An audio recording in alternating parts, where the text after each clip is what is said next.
The preparation started with kulitan, may mga visitors pa kami galing ng Natividad, Pangasinan, friends ng bunso namin. Siyempre, feeling expert tayo sa decorating, kaya ayan, kinarir ko na. Feeling ko talaga event stylist ako dito, pero in reality, balloon blower lang naman.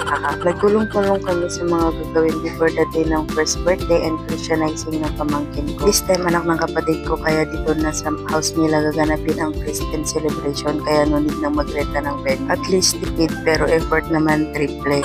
At hindi na din tayo magsasharon. As early as 4 AM, kinate na yung for the handa. Kami naman on the other side, busy preparing the ingredients para sa iba't ibang flavor ng pagkain. Classic Filipino setup. Ikaw na gumastos, ikaw pa magluluto, tapos ikaw pa maghuhugas ng kinainan. Tabi-tabi lang po, real talk lang. Minsan nga, feeling ko mas napapagod pa yung may handa kaysa sa mga visitors na kumakain.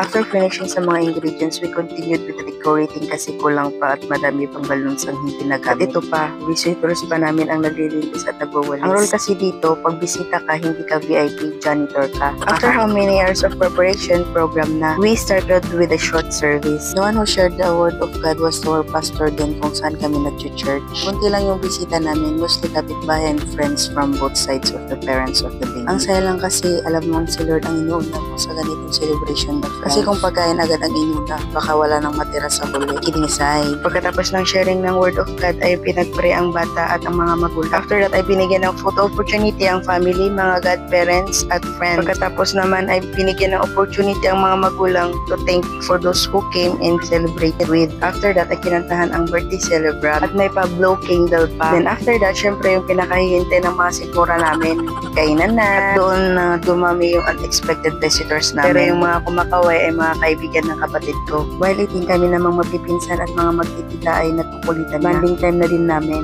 Ang sarap sa feeling kapag same vibes mo yung mga ka-relatives mo. Diba minsan mas okay pa yung kulitan kaysa sa pagkain mismo. Yung iba natatakot pa sa camera kaya ayan hinaharangan pa yung kaya nga minsan sinasabi ko sa kanila kahit sa vlog ko lang maging artista sila. So ayun nga yung iba nagkakantahan na dahil may video okay na hinired ng kapatid ko. Kami naman ay tuloy-tuloy pa rin sa kulitan at chismisan.